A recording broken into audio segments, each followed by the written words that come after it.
What's up, everybody? Mr. Beans here, and on today's episode of our informative series, we are going to be discussing a topic that is one of my all-time favorites in the hobby of Beanie Baby collecting. Yes, my friends, we are finally doing a video on oddities. I, as a collector, love going after and chasing down cool and rare oddities. It is one of my favorite niche areas of collecting. Now, before we get into that, it is important to be able to decipher the differences between an heir and an oddity. We have discussed heirs in the past, right? And it's very, very important to me that you guys know the difference between the two. Anything that most collectors consider an heir is going to be text-based. It's going to be something, a word misspelled, something to do with font, something like that, within a hang tag or on a tush tag. It is very much going to be oriented into words and lettering. That is an heir. Oddities, on the other hand, these are factory defects that slipped through quality assurance during the manufacturing process that deal with the beanie itself. It's going to be something to do with the actual product, not anything written inside the hang tag or the tush tag. And this is where it gets to be a lot of fun because we can really turn up some wacky and crazy oddities. Now keep in mind, guys, Ty as a company probably had a fairly decent quality assurance portion of their process. So these are not things that turn up constantly. If you search hard enough, it can be easy to spot minor oddities and beanies, and they will fall into a tier, so on and so forth. Now, to make things easier for myself as a collector, what I have decided to do is to assign tiers to the type of oddity to kind of give it a sense of its rarity. And, you know, guys, this is a really subjective topic. When we discuss oddities, it's very opinionated. So if you don't believe in my tier ranking system, that's completely fine. I know plenty of collectors that have no interest in oddities. I know quite a few collectors that only target oddities. And how you look at them will really dictate what they're worth. So I'm not going to talk about value too much because that's really up to the collector. But with that being said, I do believe it helps to have this sort of ranking system. I have assigned 3 different tiers depending on the type of oddity we are discussing. And I want to go through that right now. So for me, tier 1 being the most rare, tier 2 falling somewhere in the middle, and then tier 3 kind of encompassing everything else that doesn't fit into tier 1 and tier 2. The top 2 tiers all have to do with beanies that either have a button, embroidery,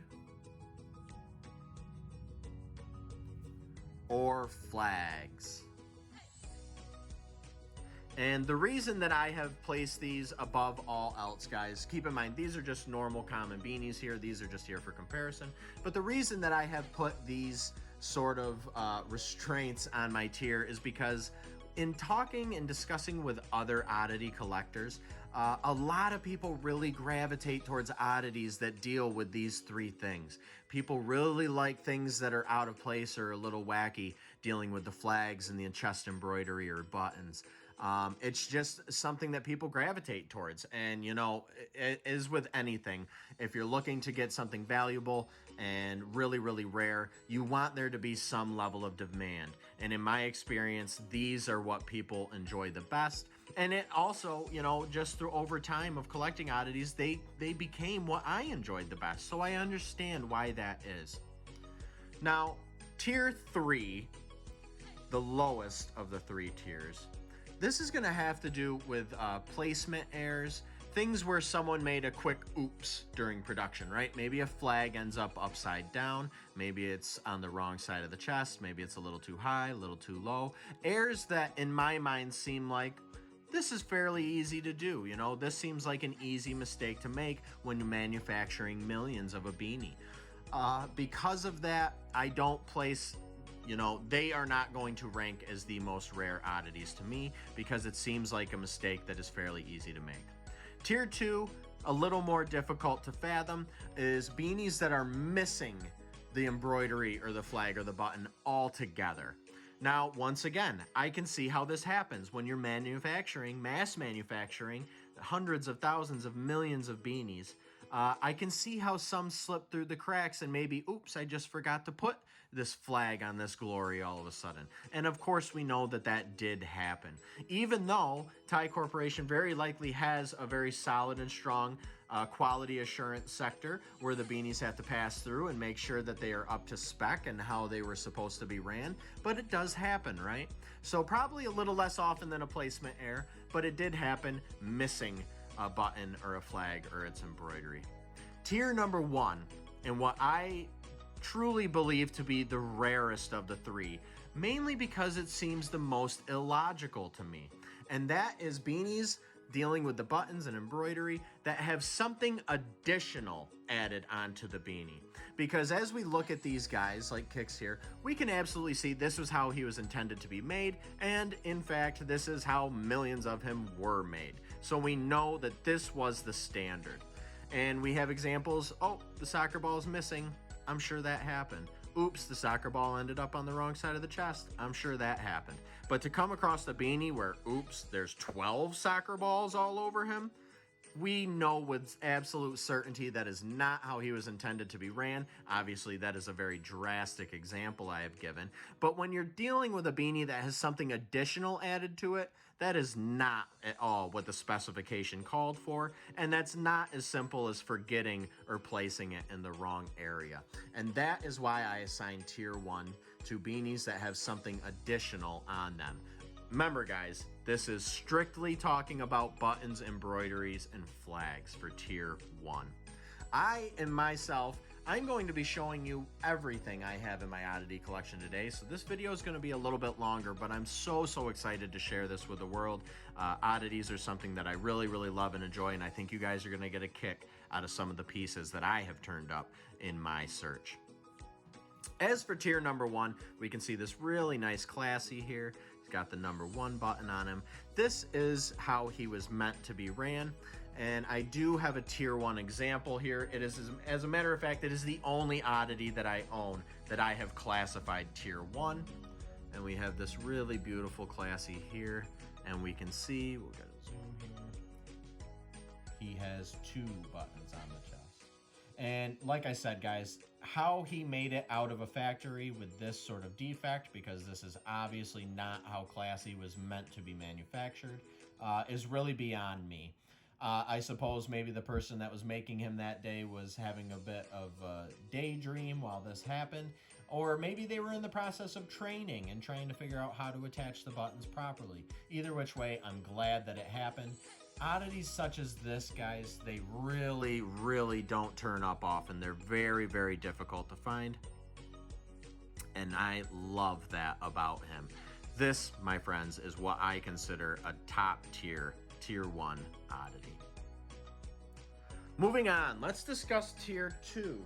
Tier 2 is an area where I have really hung my hat. It is an area where a lot of collectors seem to find joy in the thrill of the hunt for oddities. And now tier 2, as we previously mentioned, again, only talking about beanies that have buttons, embroidery, or flags.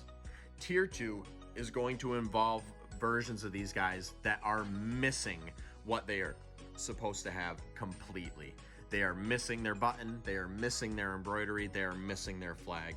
Like I said, guys, it didn't happen a lot, but it did happen. And as I, work through this process in my mind, try and put myself in the shoes of the manufacturing workers, I do consider this to be something that probably happened less often than a placement error. And that is why I have assigned the lowest tier ranking for placement errors, because it seems very simple to just be having an off day or not paying full attention and a flag ends up upside down. That, guys, it is different. It is an oddity, and people really do enjoy placement errors such as that, but a lot of collectors really love the oddities that are missing it completely. And what you would end up with when we look at something like this cool Kix here, and so many of them, almost all of them were produced exactly as they were supposed to be with the soccer ball. But if you imagine that being gone, we are now looking at a bear here that is very similar to the original New Face teddies if this soccer ball were to be gone.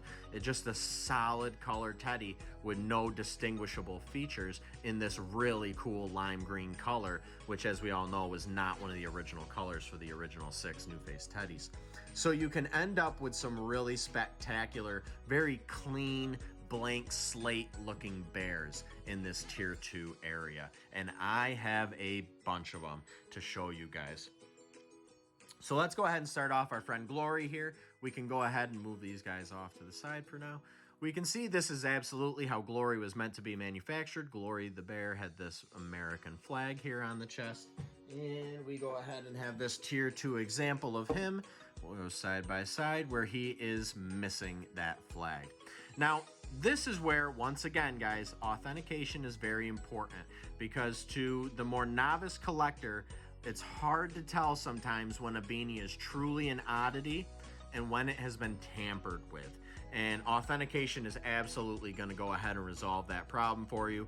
They are extremely thorough in the points that they check on a beanie before giving it this certification to verify that it did in fact come from the factory this way, missing its flag or whichever might be there on the chest. There have been instances where I've seen Glories missing the flag that were tampered with, and you can almost see an outline of where the stitching used to be and somebody kind of popped it off. You know, a very faint square or rectangle here on the chest.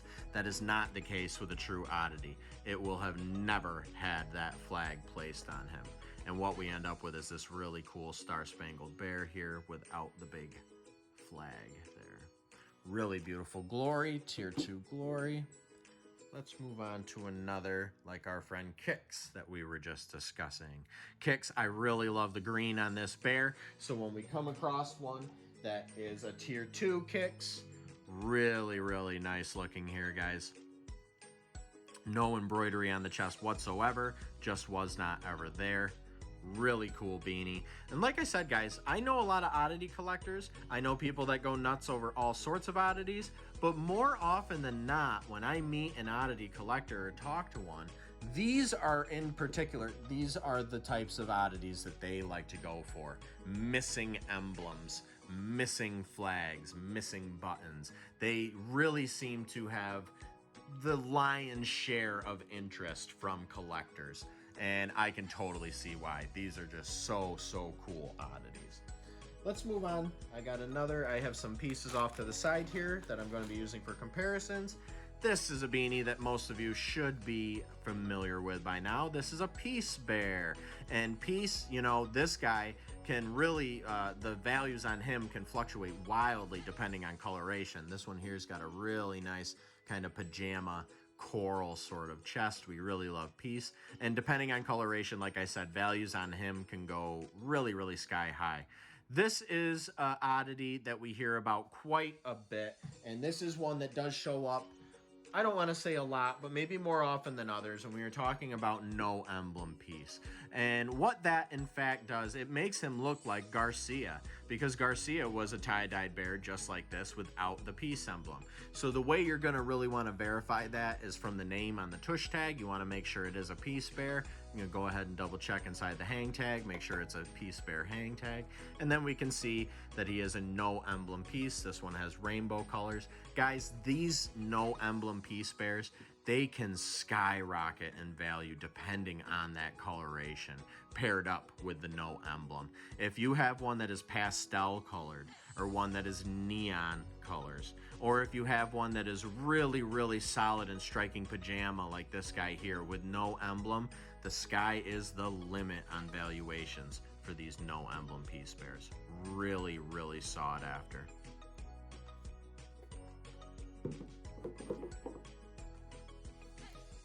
Moving on. This one, guys, is one that is very notorious in the collecting community. And it's because this particular bear has an unusual amount of interest. Of course, I am talking about Princess. Princess the bear here, it really is a bit of an anomaly in collecting, and it's because of the amount of misinformation surrounding her. This, guys, of all the Beanie Babies that really have been misinformed and misconstrued, Princess might top that chart. She just might take the cake. We can find these listed on eBay upwards and over of $500,000. It's absolutely outrageous, and it is nonsense. Princess bears can have some additional value if they're PVC pellets, as well as being made in Indonesia and having a Canadian tush tag. It really does need to meet quite a bit of criteria to be labeled as a rare princess bear. And even then, values are respectable to moderate. They're not going to be in the thousands of dollars. It's just not the case. But as with anything, certain oddities, like our friend Peace here, because we know there are Peace Bear collectors that love him, there are a lot of people that really do look out and seek Princess Diana bears, and this might be just one of the most popular oddities known to man. Of course, my friends, I am talking about the fabled No Rose Princess. Again, a tier 2 oddity. She is completely missing the rose embroidery on her chest. Now, this particular oddity can also see a nice bump in value. Just like we discussed Peace, he can kind of go up through the roof depending on coloration. Princess with no rose can really see her value boost depending on what type of pellet she has, where she was made, whether or not it's Canadian. All of the things that make a normal princess bear more valuable are going to make an oddity no rose princess exponentially more valuable. Now you can see here that this one I have is really the most basic version that you could find of a no rose. PE pellets made in China, not Canadian. Even with that being said, this is one of the most sought after oddity beanies because it's so highly documented. It really doesn't surface that often, but when it does, because Princess has an abnormal amount of interest already, no rose princess bears get an abnormal amount of interest once again. They really know how to draw a crowd. Moving on again. We have this really fantastic Osito. Osito the bear, and he comes with this really nice flag here on his chest. We have seen this guy a few times with his flag upside down, just like Glory. You can find it with the red on this side, the green on this side, all sort of mismatched. Once again, he is a really great bear to find with this tier 2 oddity, as he makes a really, just like Kix did, he has this really nice clean sort of blank slate look to him when he does not have the flag on. Really cool oddity there.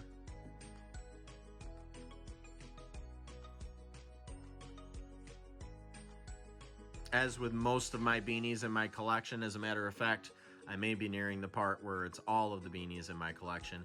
If they are authenticated, I am very much a stickler for condition. Mint with mint tag MQ is what I strive for each and every time I purchase any beanie. They really are the ones that I like to get. Obviously, condition is king, just like in anything.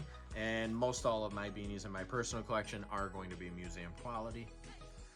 This, my friends, might be one of my absolute favorite oddities that I have. Not the one I'm holding, of course. This is my comparison piece. Here we have the end.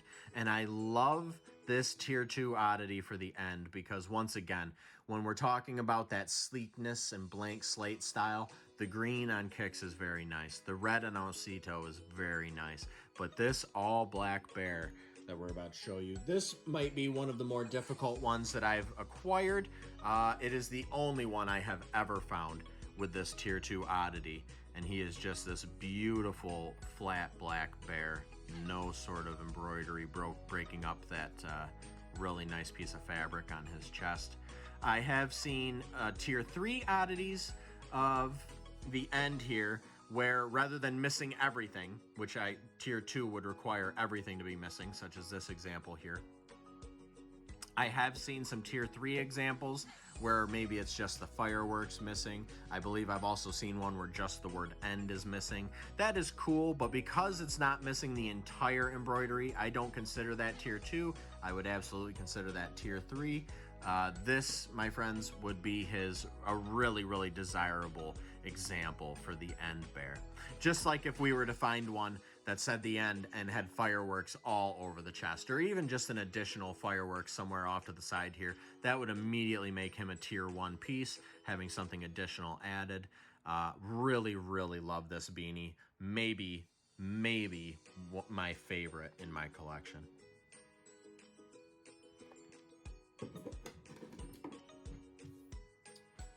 To wrap up tier 2, I'm going to show you 2 at a time because I believe that they absolutely belong together, and I was so thrilled to be able to find both of these with this tier 2 oddity. I am talking about our friends Valentina and Valentino. These are some bears that really get discussed a lot. Another pair that have a lot of misconceptions revolving around them as far as values and rarity. We hear all the time about my Valentino has a brown nose. All Valentinos have a brown nose, folks. That is a huge misconception in the beanie world. You can see this is just my common comparison piece. Nothing special, nothing odd about him. He does have the brown nose, as all Valentinos do. And we absolutely love seeing them show up with this tier 2 oddity. I'm going to go ahead and say I think Valentina is a little more difficult to find with this particular oddity. But both of them, especially as a set here, missing the hearts, make for a really nice set here. I refer to them as my heartless lovers. They do exist, as with most beanies that have some sort of embroidery button. Examples that are missing it completely do exist. They are not easy to find. These really are some of the very best oddities you can come across as a collector. Love these two.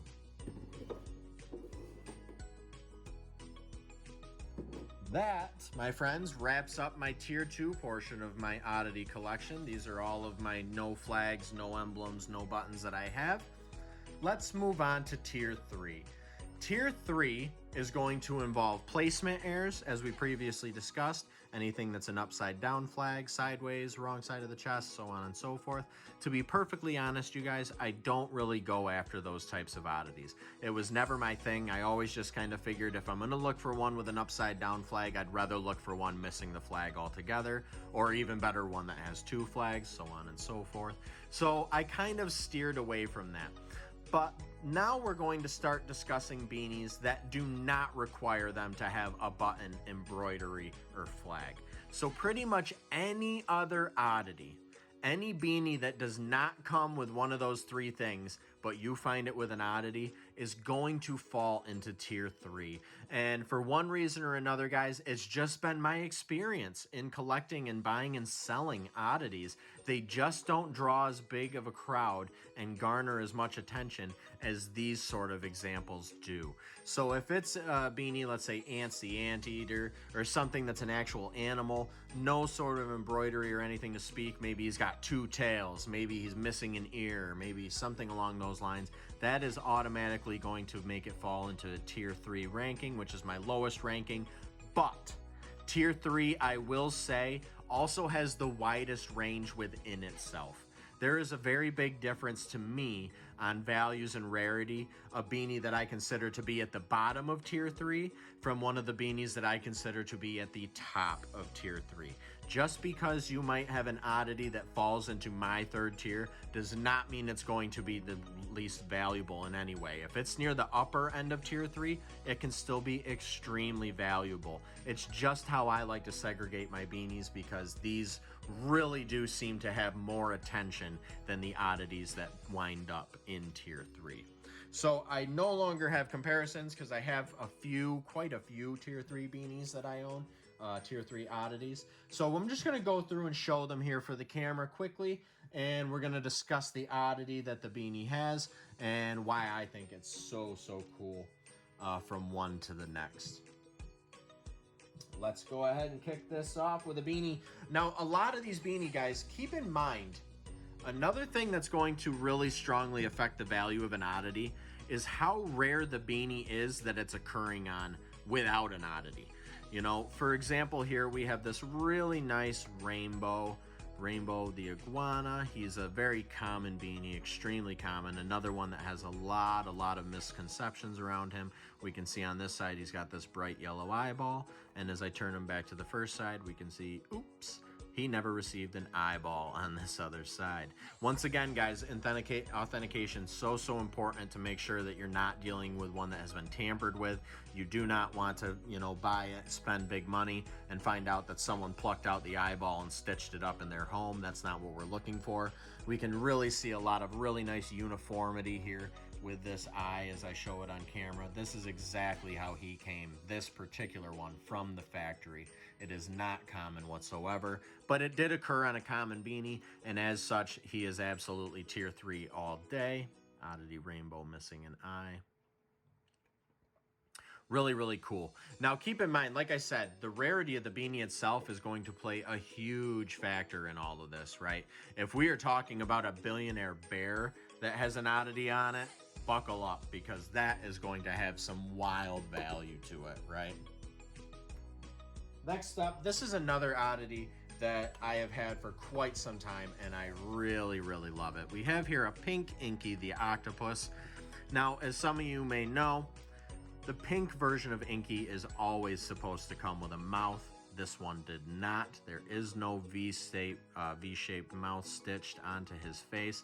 And that's not all. This is actually a dual oddity. If you're familiar with Inky the Octopus, you know that it's supposed to come with 8 legs, 8 tentacles.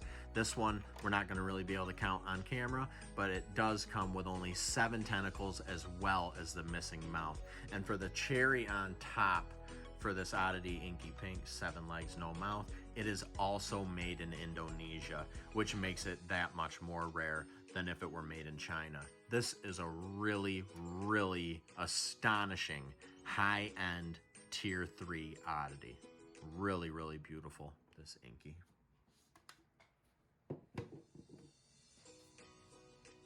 Next up, we have another one that I am extremely fond of. Maybe you guys have heard of this. This is a rather popular commemorative beanie. This is Daisy the Cow, and Daisy the Cow could be found with relative ease. She is a common beanie, but there were a few that were handed out at a Chicago Cubs game. We can see the date here, Chicago Cubs versus St. Louis Cardinals, Sunday, May 3rd, 1998. And this one was a commemorative because this Daisy received a special hang tag commemorating Harry Carey, who was an announcer for the Chicago Cubs. And this was after he passed. A nice little blurb written in there in memory, written about Harry Carey. The reason, you know, a Harry Carey Daisy on its own, finding one with this particular tag is a really nice beanie. This is going to run you somewhere in the $75 to $100 range, finding a Harry Carey Daisy. Why this one is so phenomenal is because this particular Daisy with the Harry Carey tag is missing its eyes. And now this one could be difficult to spot if you're kind of searching on your own, right guys? Because Daisy the Cow is supposed to have black eyes that kind of fall right onto the black fabric there. So really easy to overlook this sort of oddity. This one is another one just like the End Bear. This one rates really high in my collection of oddities. One of my favorites that I have come across, especially because of that Harry Carey tag.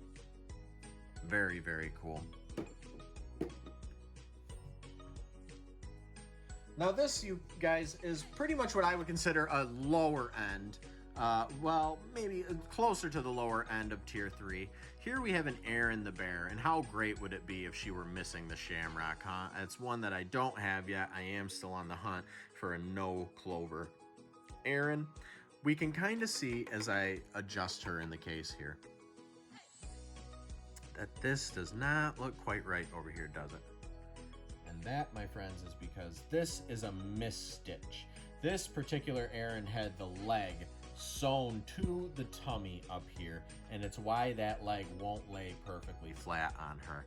And it looks kind of funny. It looks kind of awful. If you were a regular collector, you might see this one and think, oh God, no. But the fact that it made it through quality assurance, it made it off the production line and into the general public with this sort of oddity, with this manufacturing defect, is really cool to me. We can see that is exactly how True Blue Beans has described this, with a short leg. It has been misstitched, and it is ultra rare, folks. This is not something that you come across every day.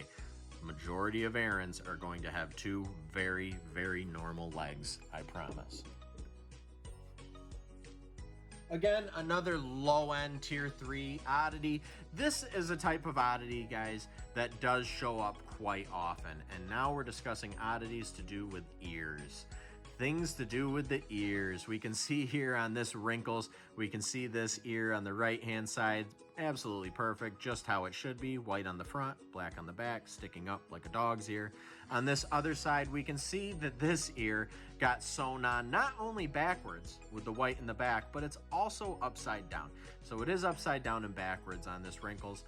This is more of a minor oddity, right? This is something that we can kind of fathom how easily this could happen during the production process.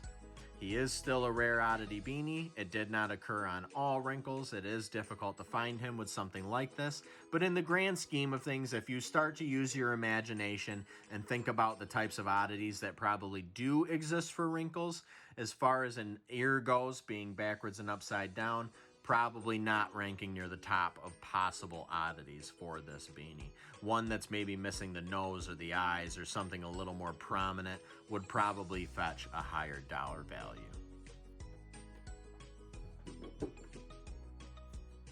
Next up is another pair that I like to show off, and these guys are really, really great. There's a reason I enjoy these two as a set so much. We have Wise and Wiser the Owl. Now, as some of you may know, these guys were in honor of celebrating graduations for the class of 1998 as well as the class of 1999. And typically that is written on the brim of the hat here, but you can see it's kind of hard to read on this guy. And that is because the writing on him ended up getting printed upside down. Class of 98. And the same goes for this Wiser over here, which makes it such a cool set that they both have the upside down printing. Class of 99. Now this one is really subjective. Now this one you might think, oh, well, a tier 2 version, you know, missing some writing altogether, that would be even better, right? Here's my problem with that for these particular beanies and why I wouldn't consider them tier 2 even if it was missing. Because it doesn't deal with a button or a flag or embroidery or something that we know is absolutely supposed to have been applied to this beanie. If we look at what the writing on the cap is sort of made out of, it's this sort of, I don't really know what it is, you know, but it's kind of rubbery, has some sort of quality to it that if you were to scratch at the lettering, it could flake and peel off. And that's where I don't like ones that are missing it altogether, is because it's just too easy to be tampered with. It's too difficult to tell if it's sat around, if it's really been played with, or if someone intentionally removed the lettering.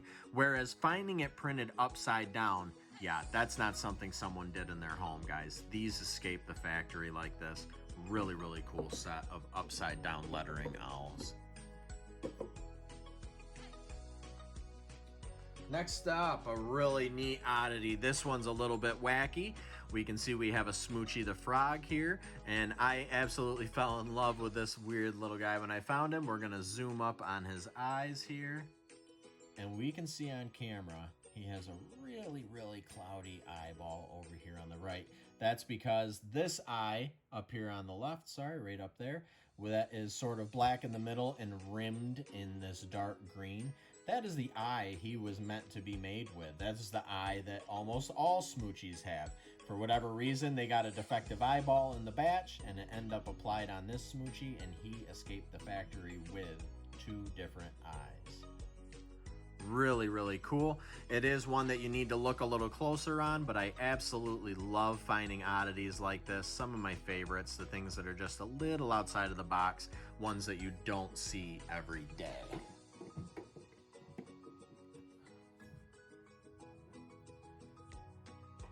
Another really cool oddity, as I think they all are, we have here a Tank the Armadillo with shell. And what I mean by that, when we refer to Tank, you can see this kind of rolled over ruffle down at the bottom. They added that later on in production. That is considered his shell. The early versions of him did not have a shell.